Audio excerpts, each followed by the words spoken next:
Bagaimana ingin membuat soalan berkaitan dengan topik dengan cara yang mudah? Baik, pergi ke ChatGPT, buatkan 10 soalan objektif mengenai peperangan Uhud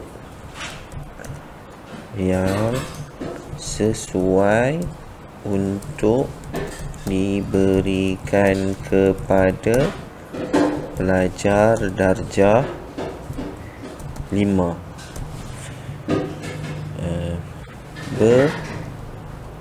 beserta jawapan.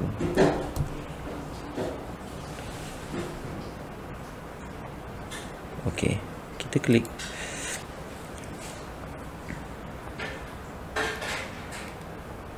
Okey,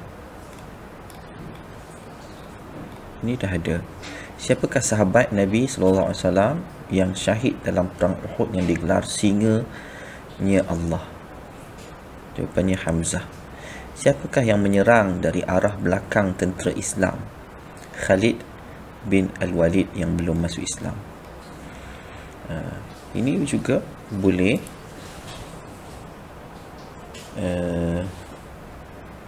buatkan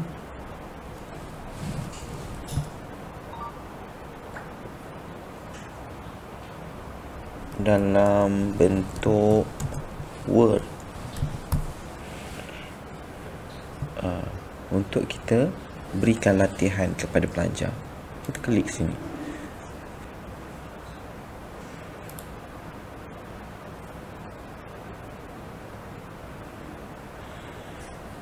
Kita tengok open soalan objektif yang boleh kita berikan kepada pelajar. Kita duplicate ini, buanglah jawapan dia ya. Kita edit dekat sini, buang jawapan dia.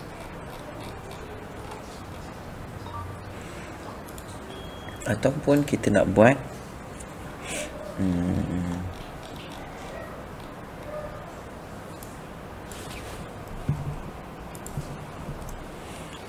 soalan isi tempat kosong. Kalau pelajar dah mahir soalan objektif, untuk nak kukuhkan lagi kepada pelajar-pelajar yang pandai, isi tempat kosong.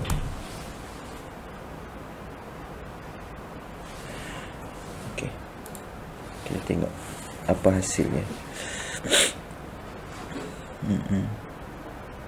Perang Uhud berlaku di kaki bukit. Apa jumlah tentera perang Uhud dalam perang ini adalah isi tempat kosong. Baik, wallahu a'lam. Assalamualaikum warahmatullahi taala wabarakatuh.